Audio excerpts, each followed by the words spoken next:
We know that when we make contact with high voltage electrical power, it's going to be a negative result for everything you just saw in that movie.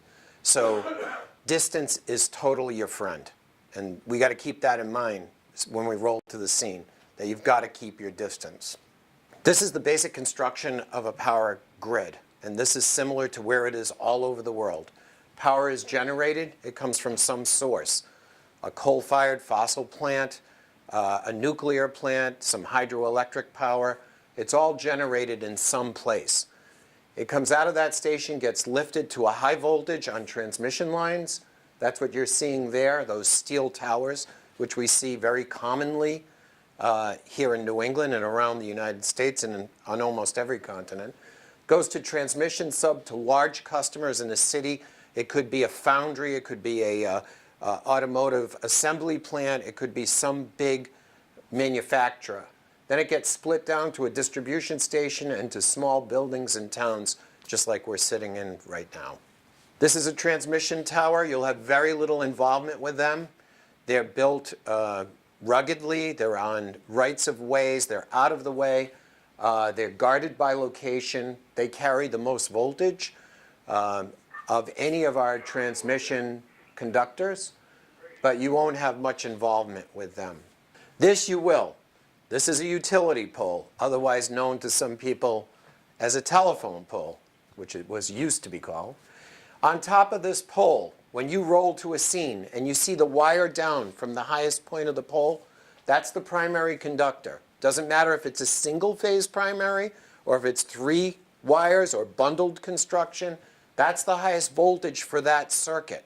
Okay, it could be 27,000 volts, 13.8, could be 4,000 volts. Whatever the circuit capacity is, it's at the highest point. It's going to come down through that stick with the ring in it, and you'll see our workers that work from a bucket. We have very few employees that climb anymore because everything's done by an articulating bucket like a tower ladder or utility bucket. They open and close that, and you'll notice when our workers are functioning those, there's an arc flash, which is ionized radiation. They will have gloves, sleeves, specialty clothing on, and I'll get into that. Goes through that transformer, reduces it to what we call the secondary voltage. That's at the streetlight level. So you get the triplex service that goes to the house, or in Acton, I'm sure you have many, what we call URD, underground distribution networks in a subdivision. So you'll have the green transformer on the ground, and then it'll go underneath to the homes. You don't see the wires. And then below us is cable TV, telephone, fiber optics. So the power space is everything from the secondary wires or the street light up. Everything below us, don't call us, it's not our infrastructure. Electricity always seeks path to ground. North Pole, South Pole, Russia, North Korea, South Korea, it doesn't matter where you are, United States. It's all going the same place on Earth. That's how we develop our electrical system. Electricity will always try to make Earth path ground. You're going to have to rescue people that don't know anything about electricity. What you don't want is your name on one of those rocks out front, because you're doing the right thing. When it comes to electricity, unlike fire, unlike other situations that our law enforcement officers would be involved in, this you have to take a step backwards. Really make an assessment before you engage yourself. And I'll explain why. Your body's made up of 70% water, 30% carbon. We're made up of organic things, right? You can live about a month without food. You can only live about a week without water, any type of liquid. You will die. You'll dehydrate. So our bodies by nature are conductive, right?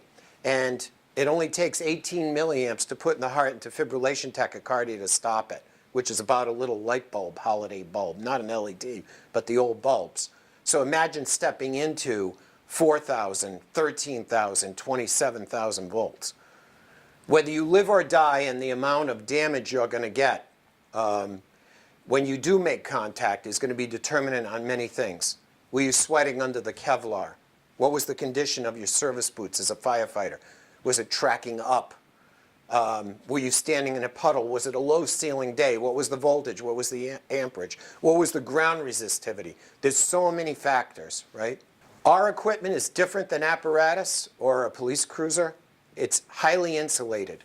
We take the worker and we separate them physically from the electrical charge. So those protons and electrons that are flowing cannot find a path to ground.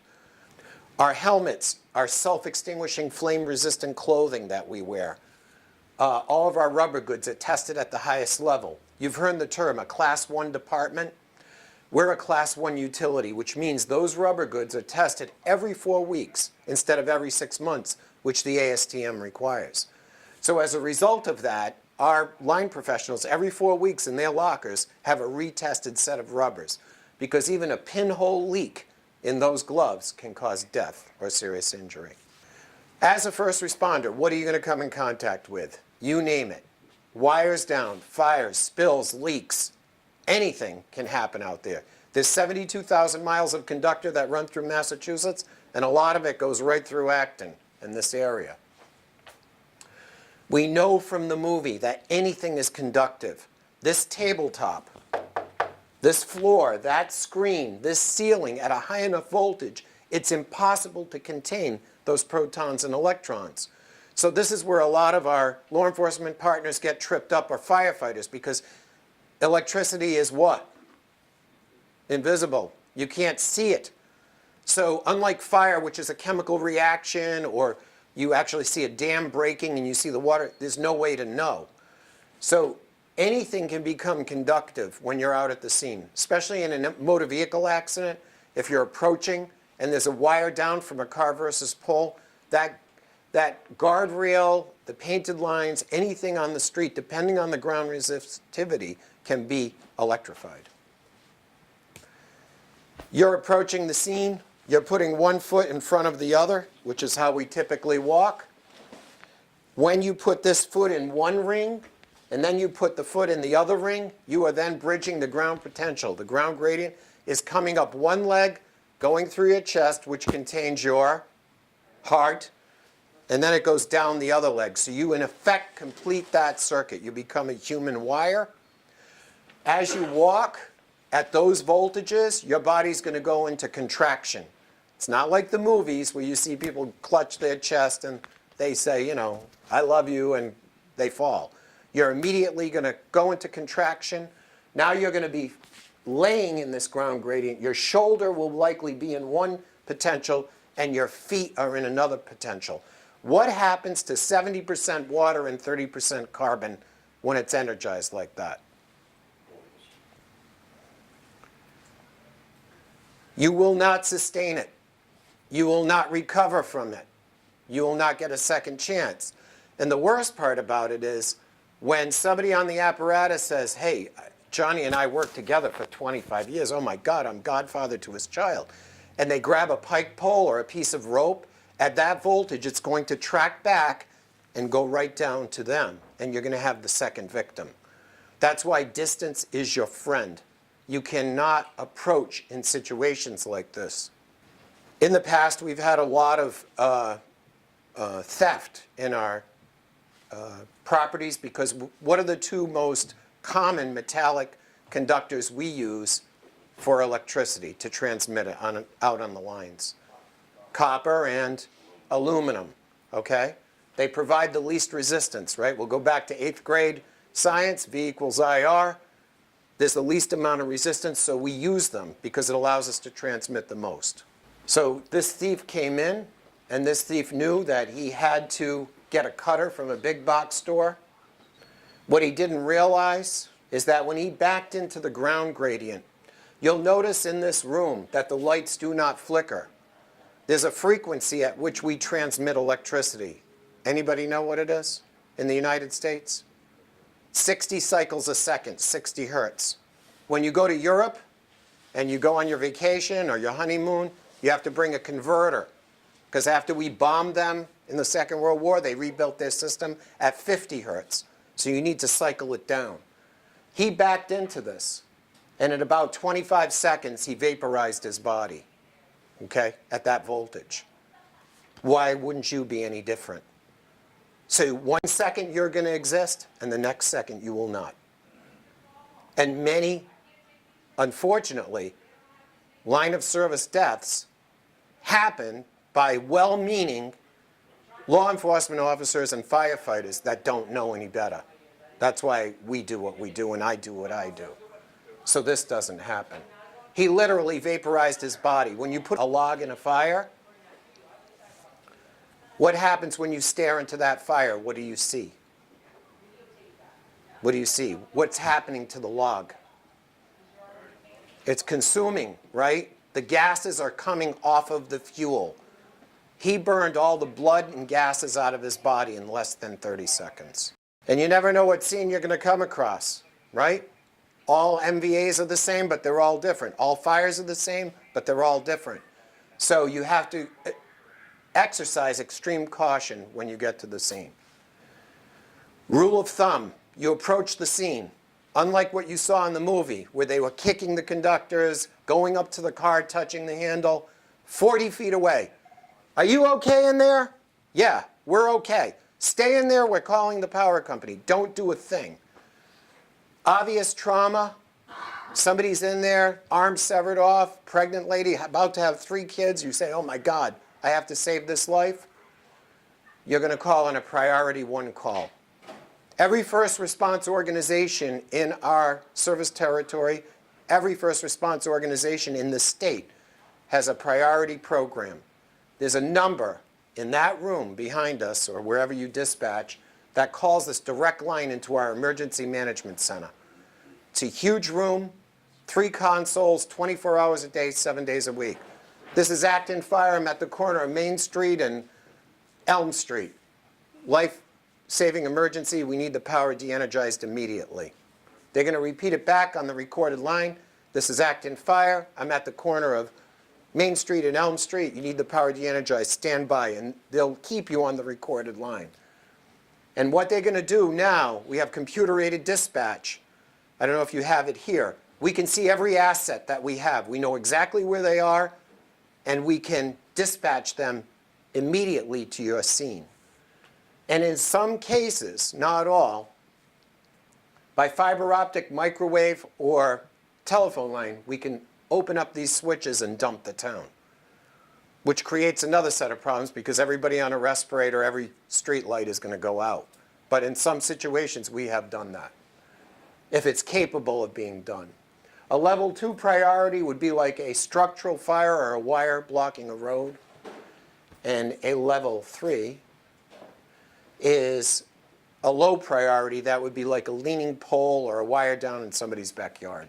Contractors are the biggest violators of getting into our system. Cranes. I've seen boat masts, scaffolding, excavators, you name it, they've gotten into our system. And oftentimes, it results in a negative situation. 80% of the time it's in the overhead. We don't have many dig-ins anymore because of DigSafe. That's right. We mark it all out. So before you do any work, contractors pull a permit. They have to mark everything out. OSHA requires minimum line distances, okay? And firefighters and police officers are no different. 50,000 volts or less, you have to stay 10 feet away. 10 feet's the absolute minimum, and sometimes we get tripped up. So you have aerial apparatus in Acton, correct? So sometimes we know that fires have plummeted in the last 35 to 40 years, right? So we get a call, we get excited, we get the apparatus out, we're not thinking in the fog of fire. What do you have to put down on a truck like that before you put up the big stick? You have to put stabilizers down because the fulcrum of the truck could actually cause an impairment of the truck and you could flip it over if it was extended. What do those stabilizers touch? And where does electricity try to seek? The ground. So now you bring the big stick over, you're not even touching the wires, but you get close on a low pressure day with this induction. You get close, you hear that spark, that bang, sounds like a pow, a shotgun shell has gone off in your ears. What do? What did the movie say to do? You stay on the apparatus, call in a priority 1 call. Do not try to pull that stick away. because you're going to create an arc that's going to blind everybody on that truck and probably kill them. Keep it on contact, make a priority call. If you have to evacuate the apparatus, get to the lowest point of the vehicle on a tailboard. Put your feet together, drop any axes you have if you can. Hop off and shuffle away with your feet together. I'm not a big fan of hopping away because if you're not a good balancer, you'll fall in the ground gradient and kill yourself in front of your coworkers. Same goes for our police partners. When you exit the police cruiser, again, if you feel that you're in the ground gradient, you want to shuffle out of there, shuffle away. Fires, we don't have that many anymore, but we do have transformer fires. There's hundreds of thousands of these in our system, and they contain mineral oil. So you get somebody that comes to the scene, a lieutenant in the fire department. You know what? We have a 500-gallon onboard tank on this apparatus. Lay out 200 feet of that 1 3/4. We're going to blow this thing to smithereens. Now you start laying water on this, and the flaming oil comes out of the transformer falls on the ground, and it's water all over the ground. What have you done? You've created a secondary fireground problem, right? Now you're going to have flaming oil because the specific gravity of water is what? 1. That oil's 0.8. It's floating. Now you've created a huge problem because you're going to have flaming oil going down storm drains, under parked cars. Never put water on a fire like this. Let it burn itself out. Protect surrounding structures only. Substations, you saw what happened in the movie. You think you're going to get cute with a deck gun or do some offensive tactics with this? If that shrapnel blows off of there, it'll take your head right off. Don't ever approach with a bolt cutter to the fence. That's our property. Stay back. Communicate with us. You will be killed, most likely, or seriously injured at best. Stay away from that. Structural fires.